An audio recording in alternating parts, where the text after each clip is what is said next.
Center in San Juan is the venue for game number 2 for your Premier Volleyball League Collegiate Conference Finals. It is the best-of-3 series. We're on to game number 2. UP po ang nakauna dito sa serye na to at kayo po'y nanonood sa SNA and SNA HD Channel 166, Liga and Liga HD Channel 183.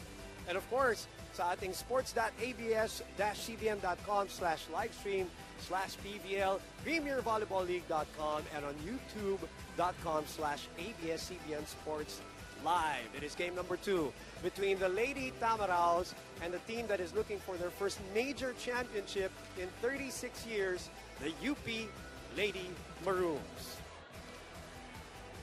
Magandang gabi mga kapamilya. Salamat sa inyong pagtutok dito po sa inyong PVL on SNA. For ABS-CBN Sports, I'm Boom Gonzalez. Kasama si Chara Soriano, or should I say, Coach Chara Soriano. And of course, Janine Joy back here with us in the PVL. It's good to see both of you again. And Janine, inaasahan natin na magiging maingay itong crowd na to dito sa championships. Tama ka, John Boom. Ngayon pa lang talagang ramdam na natin yung excitement ng mga fans, ng mga manlalaro, pati tayong mga panel excited na rin. Because you know, Boom Collegiate rivalry is really so fun and so exciting to watch. Dahil hindi lang to labanan ng talento, labanan na pati ng school pride, pati ng school colors. Kaya talagang, whew! I'm so excited. Yeah, we can't wait to get it started. And I'm sure the UP fans especially dahil naghahanap nga sila ng kampyonato. And Charo, Coach, you've played in all levels and been in different situations pagdating sa volleyball. The closeout game is the toughest one. It is, but again, kudos to both teams. They've been through so much this conference. Nakita po talaga natin na naghirap sila from the beginning, but then you see them now in the finals and they're giving it all they've got. There's a sea of maroon and of course yellow here in the arena. Everybody's cheering and pati kami excited na rin talaga, Boom. All right, kami ready na. The players are ready. Sana kayo rin. Tara, game!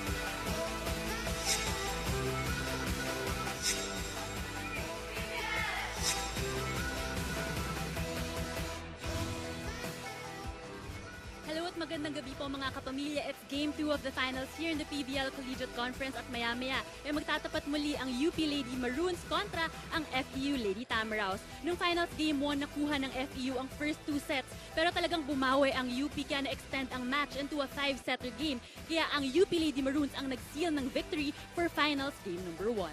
All right, thank you very much, Janine. And, you know, what makes the championship series even more amazing, Char, is the fact na itong dalawang koponan na to are not the seeded teams going into the finals. That's true. They're 3rd and 4th, respectively. And talagang nakikita mo naman yung consistency nila no, leading up to the finals. Talagang all heart sila. They're gonna give everything that they have in this game. And tingnan natin kung anong mailalabas ngayon ng UP and ng FEU. Alright, tignan natin yung resulta nung game number 1 na yun. Again, as you look at the both coaches who are ready and are confident going into game number 2. Comeback queens ang tinatawag dito sa UP. Not just because of that game number 1, but basically yan ang kwento going into the semifinals for them. Comeback talaga, sabi ko nga talaga, even with Yel Estenero talking about her team, she's been saying there's really lack of consistency, no? But she's very happy that their team is now a good mix between, of course, veterans and rookie players, and they've been working hard. And kitang-kita talaga na gustong-gusto nilang manalo as a team. So you see a lot of improvement in their defense pattern, of course, their combination plays. A lot of excitement and of course, a lot of pressure also on UP today. Janine, syempre yung mga UP fans, I'm sure gustong-gusto na nila tayong samahan, especially on social media. Tama ka dyan. Both teams are really excited to win. Both teams gustong manalo. Kayo ba mga kapamilya, sino sa palagay nyo ang magwawagi ngayong gabi? Tweet nyo lang kami at ABS-CBN Sports at gamitan ng hashtag na PVL on ABS-CBN for your comments and insights. Also, check out our exclusive Instagram account at ABS-CBN_sports. Make sure you keep up to date on all things about the Premier Volleyball League by visiting the #1 Philippine sports website, sports.abs-cbn.com. Also, please like, share, and follow our official Facebook page at Premier Volleyball League, which is now close to 1 million followers. Also, i-check nyo rin ang aming YouTube channel, www.youtube.com/ABS-CBN Sports. We have all the platforms covered. You have no excuse not to check us out and watch us and join the conversation. Kami ni Janine at ni Coach Charo ay magbabalik. Narinig nyo na yung buzzer. Magsisimula na po ang game number 2 ng inyong PVL on ABS-CBN.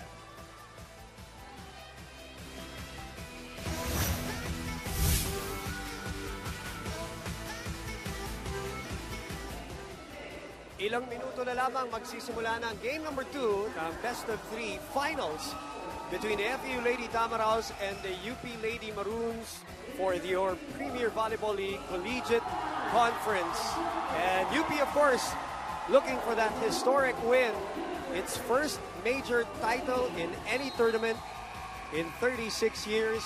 Ito naman FEU Lady Tamaraws looking to come back, use their experience, and force a do-or-die on Saturday. That is the situation dito going into game number 2. Si Janine Choi po ay roronda muna ng Philoil Flying V para makakuha ng mga kwento at saka ng mga storya para sa ating mga fans. In the meantime, kami ni Coach Charo ay pag-uusapan muna natin yung final or the game 1 result.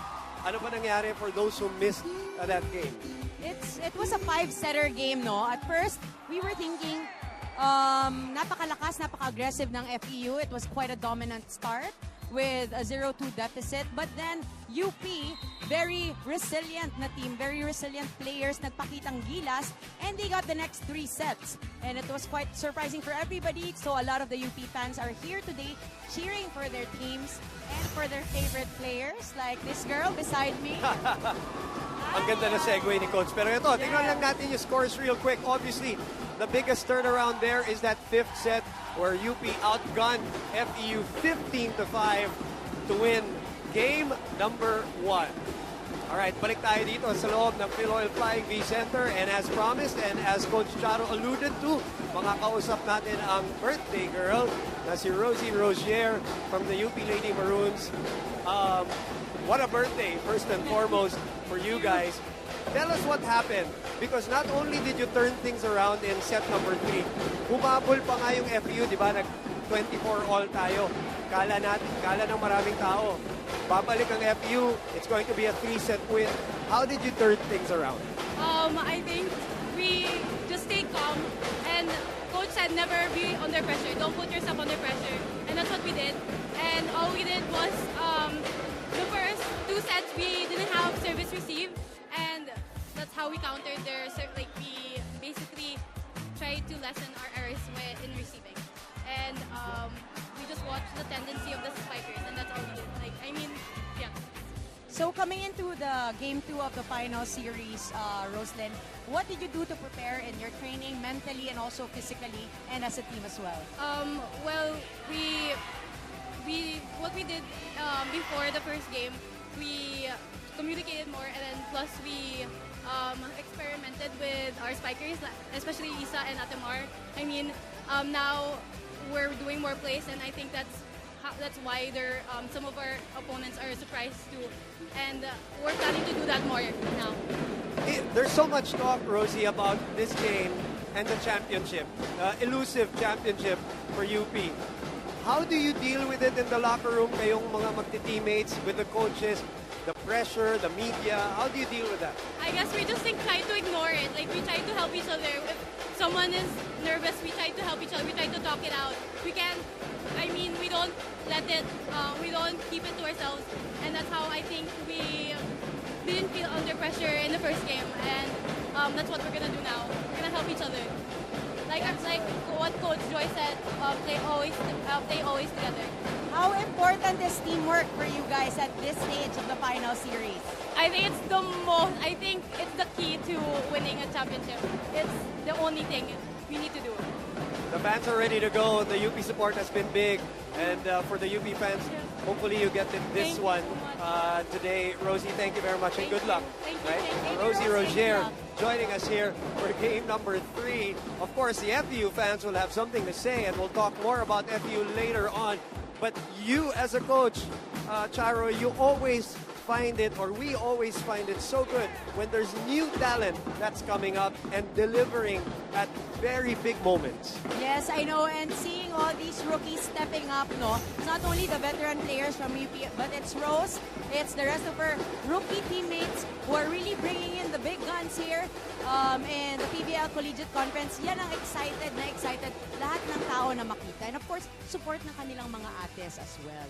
Correct. Alright, ngayon, ang FU side naman, ang ating pag-uusapan at kakausapin din natin ng isa sa mga FU Lady Tamaraws sa aming pagbabalik dito sa PVL on ABS-CBN.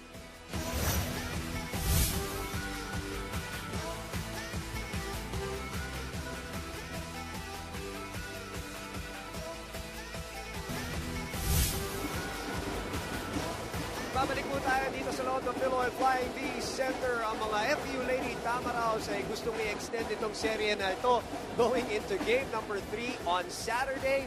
And it all starts today. Game number 2 again here on ABS-CBN Sports. At kasama naman natin si Heather Ginoo mula sa FU Lady Tamaraws. Heather, unang-una salamat at binigyan nyo kami ng oras dito.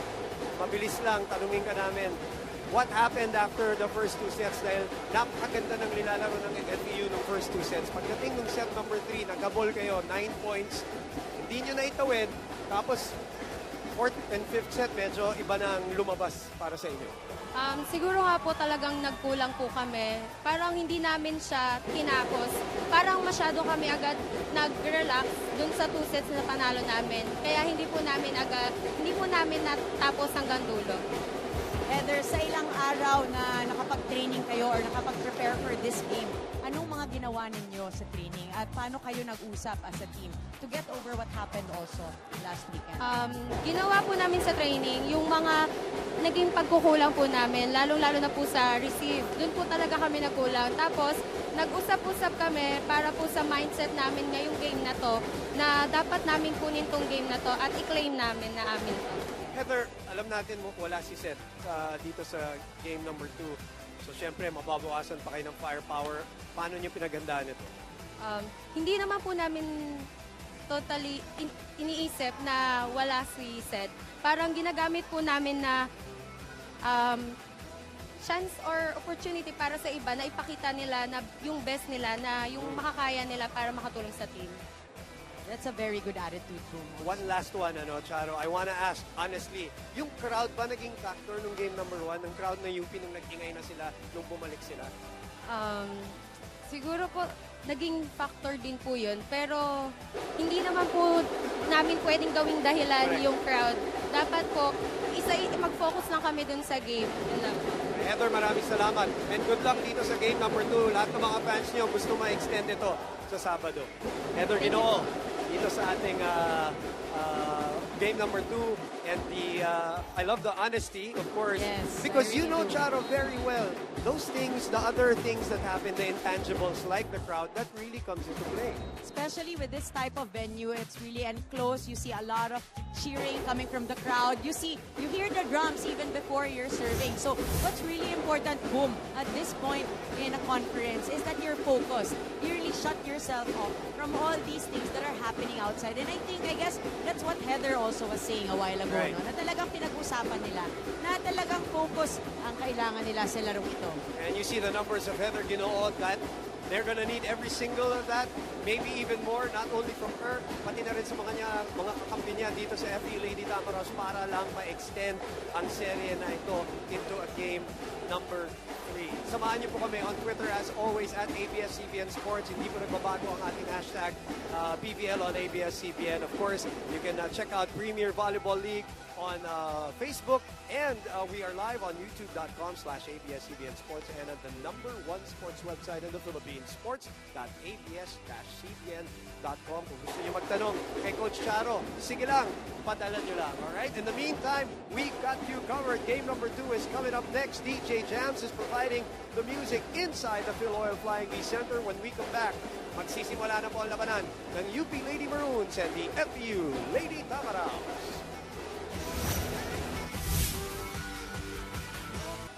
Presenting our national officials for this match.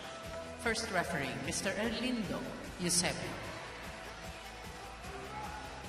Second referee, Mr. Angelo Hao.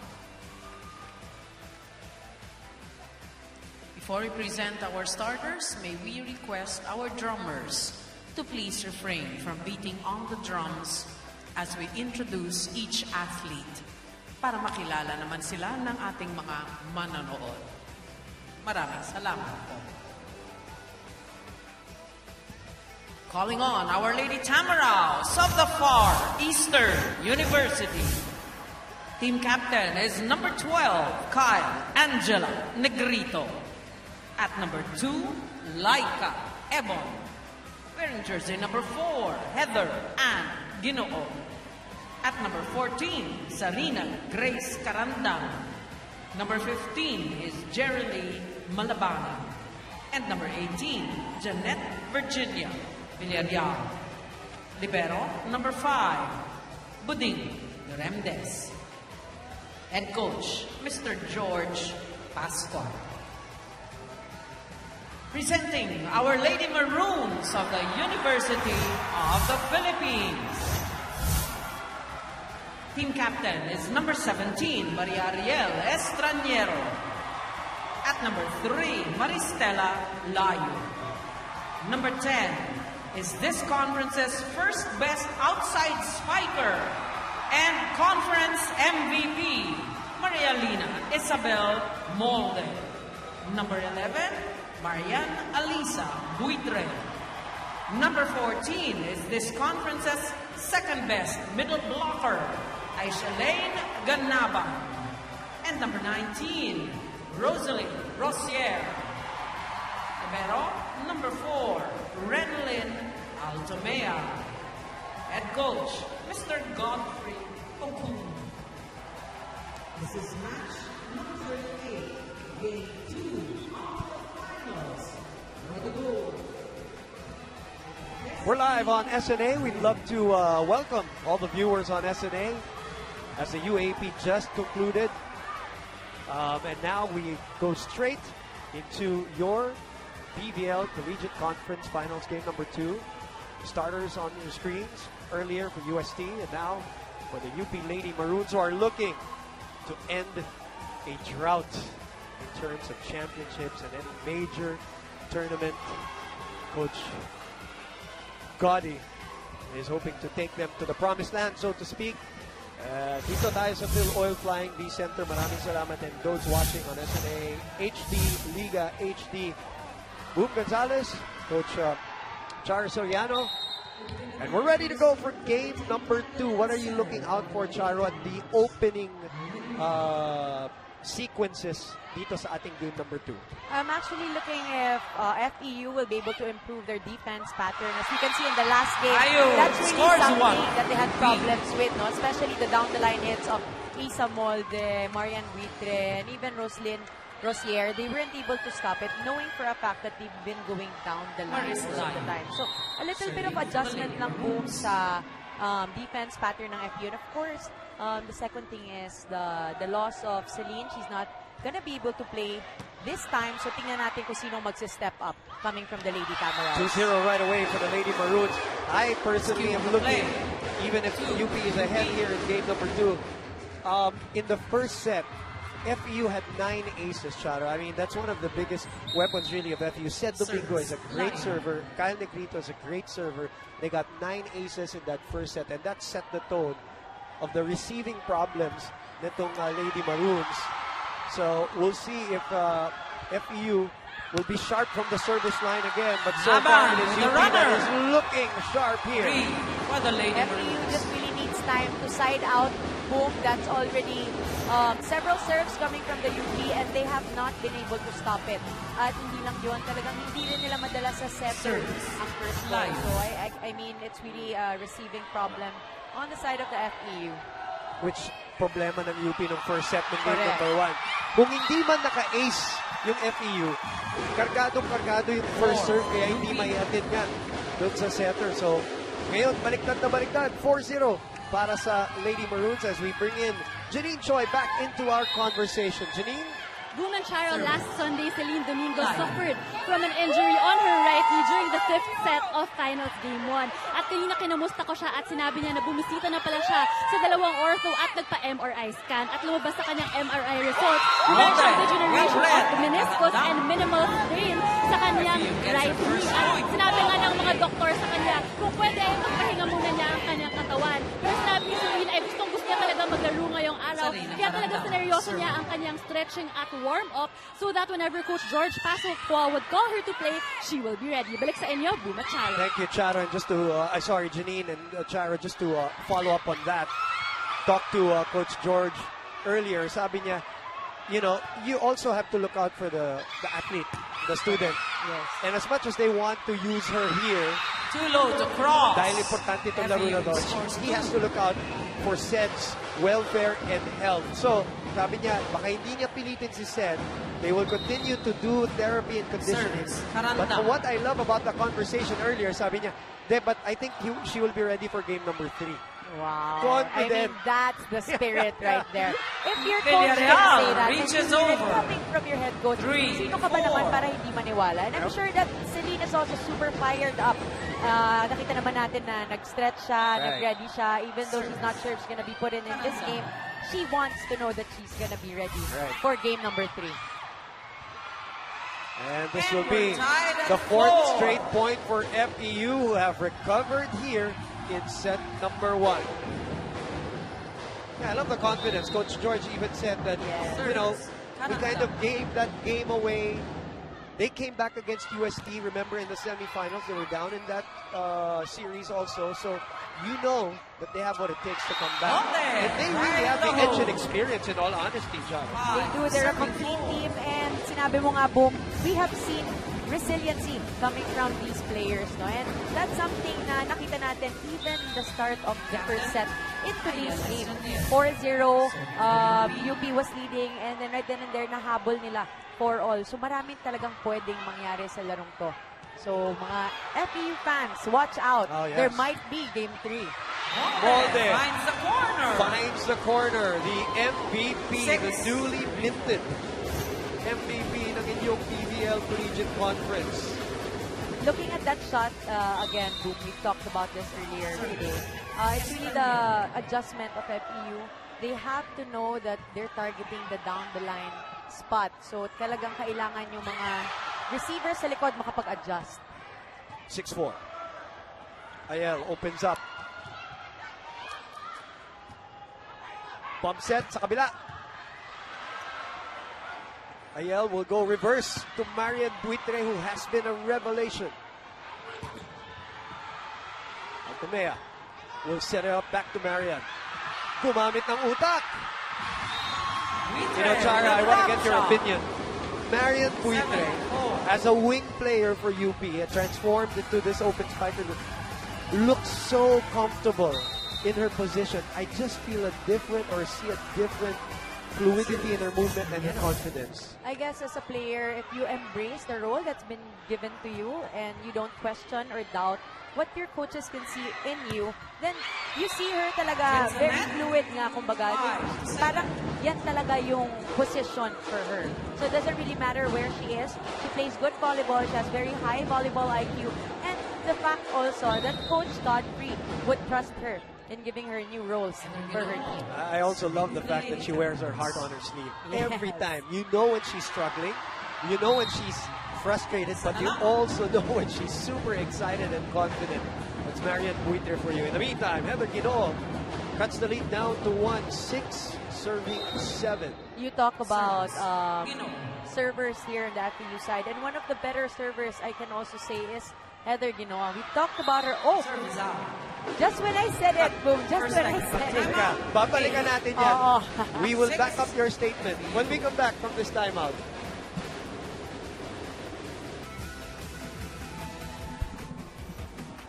You're looking at the first best outside spiker and most valuable player of the conference. And maybe going for the most valuable player of the finals too, Isam Molde. And just as Tots Carlos goes down, Yes. she really takes up the cudgels, doesn't she? Yes, it's she's a very dynamic player, Boom. You really see her talk to her teammates a lot, and she's very communicative inside the court, and that's something that you would want to see as a leader, especially if your team is composed of both veterans and rookies. You have to be the one to mesh these two types of players together. So nakikita natin siya, she's improved a lot, and she's really somebody to watch out for in the coming UAAP. And I'll say this, I've said this so many times, even in the UAP, really.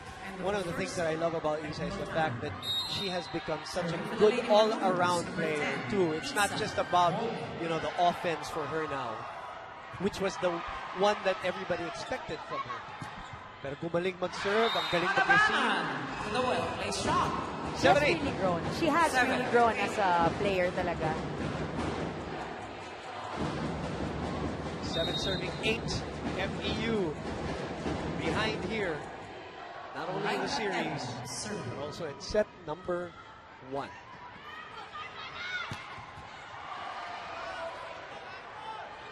Malabanan. Oh, gets the help of the net on that one. And in. 8-all. A good angle hit coming from Jerilyn Malabanan. Roslyn Rocher was a little bit behind the 3-meter line there. Hindi niya naabutan yung bola. If they are able to make sure na nakakapuntos ang FEU at nakaka-side out, then it's gonna be a really tight game. Runner. Checked by Rosier. Too close to the net. Actually, it went to the other side. And Guitre puts it away. You don't do that to somebody like Marian Guitre. Regalong-regalo, boom, ang dating para kay Marian.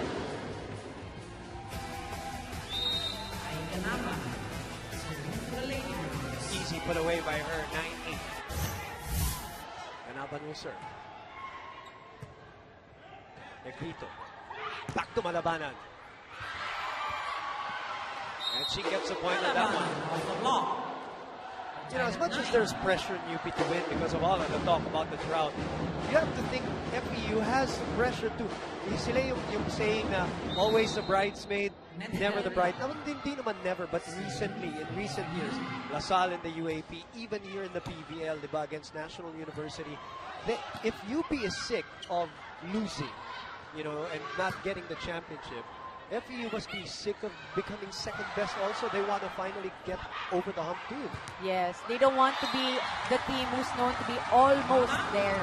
Almost the winner, almost the champion. So right now, today, Boom, we'll see if they're able to really take this cliche or take this stereotype away from their school. 10 serving 9. Mababa para kay Marian. We're tied at 10. And again, errors like these, service errors, mental errors, yan talaga yung makaka-decide kung sinong makakuha ng set na to. Because we see, it's really a seesaw battle since all 4 in this set 1. So, the team with less errors are most probably the one that's gonna get this set. Aranda with a quick attack. 11 to 10. FEU up What I by like, 1. Boom, about Kyle Negrito's setting is she's very confident in giving or activating her middle blockers. She does a lot of running hits. She does a lot of A's and B's. And kailangan na kailangan mo yun if you're playing against a taller team or taller blockers like UP. Tarandan again, but Bautista was there for the pickup.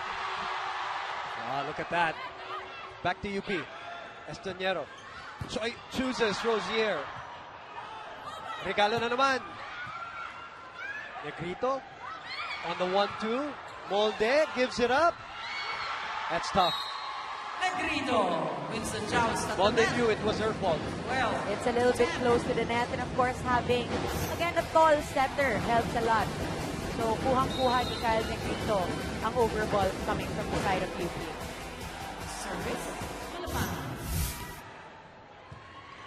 That's a tough first ball. So, chance ball para sa FEU. Open. Molde. Rosier. Oh! Here with a cross-court kill. The confidence of the youngster. And touch. Aranda. She didn't seem like she was a rookie when she hit that ball, Boom. Right.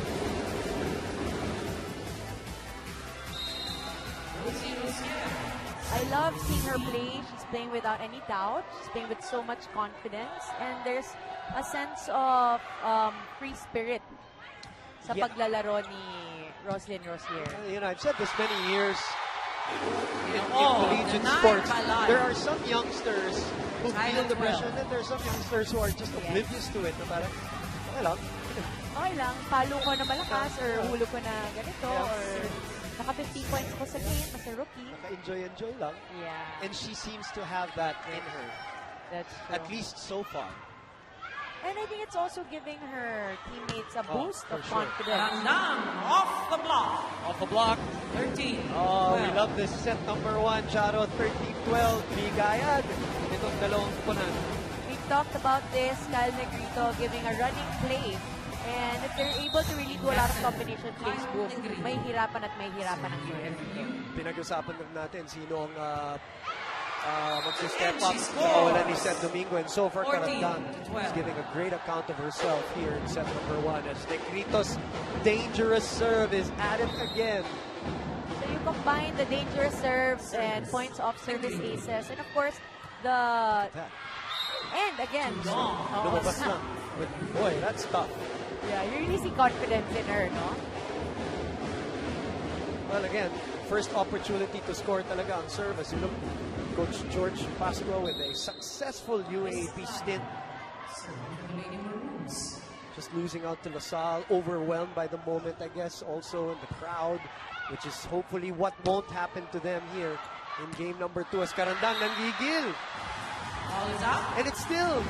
No, it was out. Okay, nanggigil siya doon, Charo? Yes, nasabi mo nga kanina, natanong din natin sa kanila, kila Heather, kung naging factor ba ang crowd. Because we see a lot of support coming from the UP, the Lady Maroons community here. And also nung game 1 last weekend as well. To their credit, I saw some FEU supporters in Araneta earlier when I was there at the UAP, and they're here to support the FEU Lady Tamaraws. So that's great.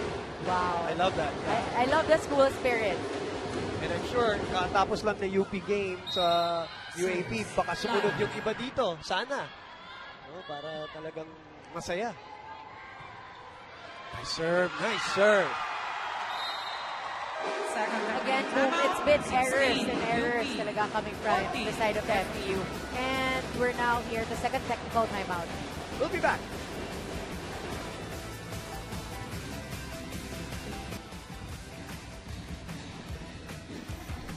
Said Domingo out for game number 2. And, you know, that's a big loss. You're talking about their best middle blocker, a dangerous server also. An intimidating presence in the net. Even in the UAP, she was obviously the best blocker there. So, big shoes to fill other than yung offense. That's true. It's both offense and defense coming from Seth Domingo.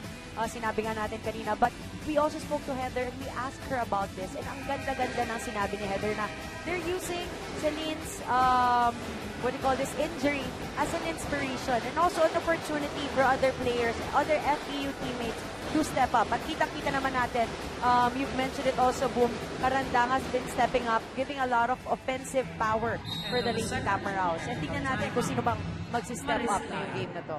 Next woman up, next player up. That is always the case. UP serving 16-14. Cargado na naman. So that means a free ball. Oh, what a play! A little bit of confusion there at the net for FEU, Charo. I guess you never give a free ball in the middle of the court.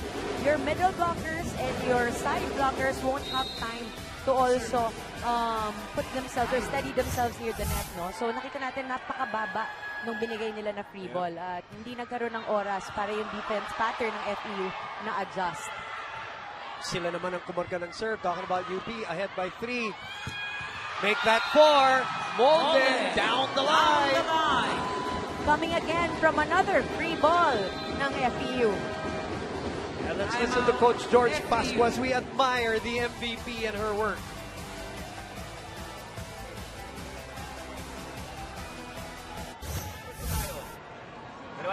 Defense number 2 tayo. So, i-close muna sa down the line. Buding, ikaw na lahat dito sa cross-court di depensa. Header, dito ka. Jer, dito ka. Di depensa sa cross-court. Sasarado na natin sa down the line, ha? So, ready kayo dun sa drop ball. Pag ikaw nakakuha ng drop ball, pwede ka mag-backfoot agad. Like ka, nakaka-backfoot ka, and then header, labas. Kung ikaw makakakuha dito sa likod. More on. Quick combination tayo. Pag hindi full open, alam na nila yun. Alam nila yun. Guys, sa kita, maluwag sa kita, ha? Okay, let's go. Very clear instructions coming from George Pasqua. They're now reinforcing defense pattern number 2. It means also that sinisirado nila ang down the line. Because again, the wing spikers of UP has been going at it. Corners or down the line. Yeah.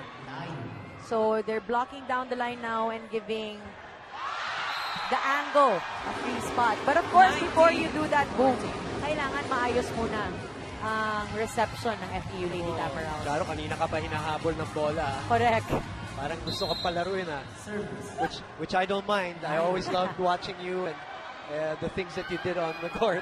Kanina pa, nagpipregame tayo, hinahabol ka ng bola eh.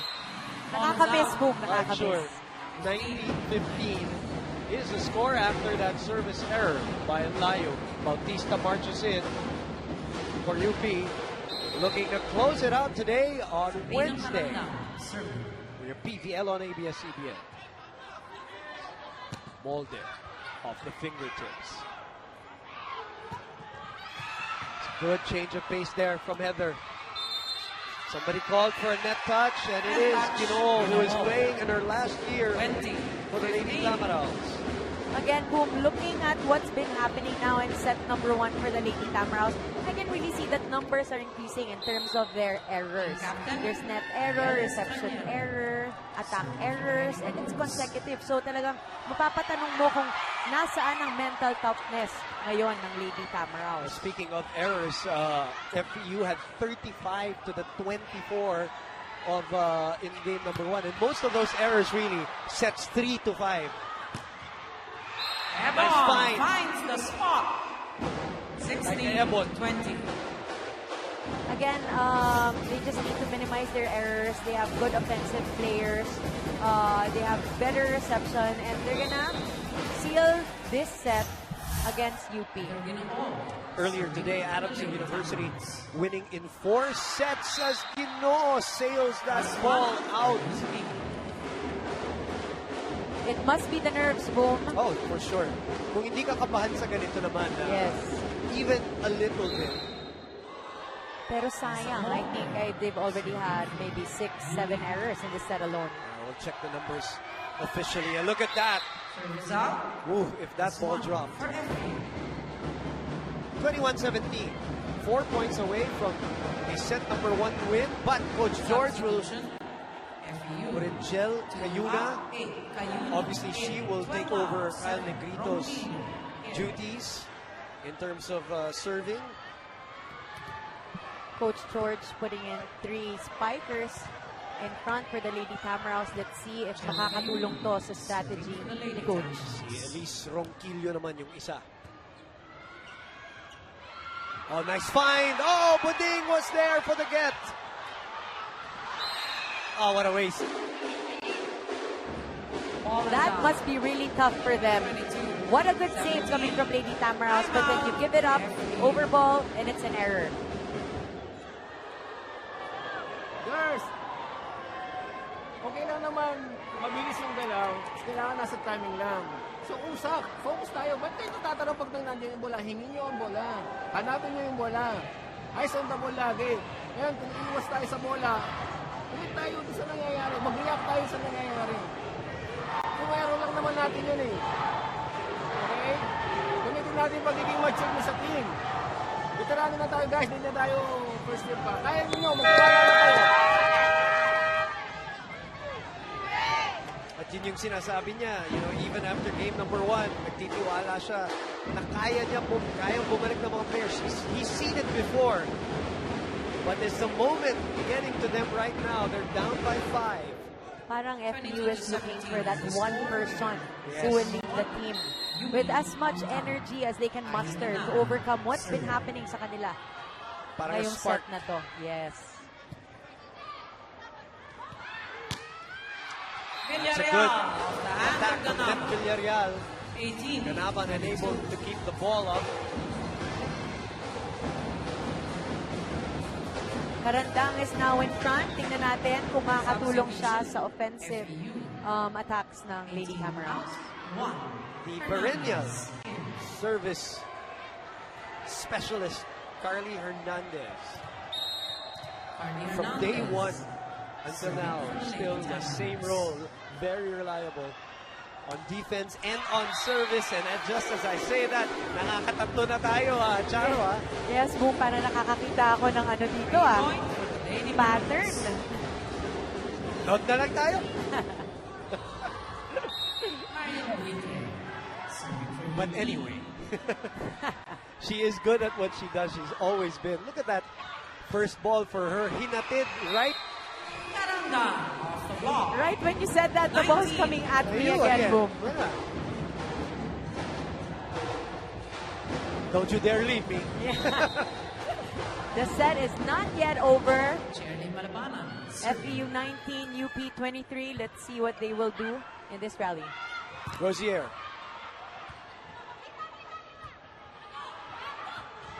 Change of pace, off speed, but the length of UP at the net, especially Maris Layog, nabubungan. Nakapayong talaga si Layog. Very good timing for that block. 1 point away. Wow, that turned out well. Kayuna with a low set from Randamo puts it over. I mean, we're probably looking at the girl that will be the spark for the Lady Tamaraws. She has given a lot of points for her team right now. Ganda nung first set niya. Oh! But they give away the set with a second consecutive service error. And that has got to be painful. Charo said errors. We will check the numbers when we come back.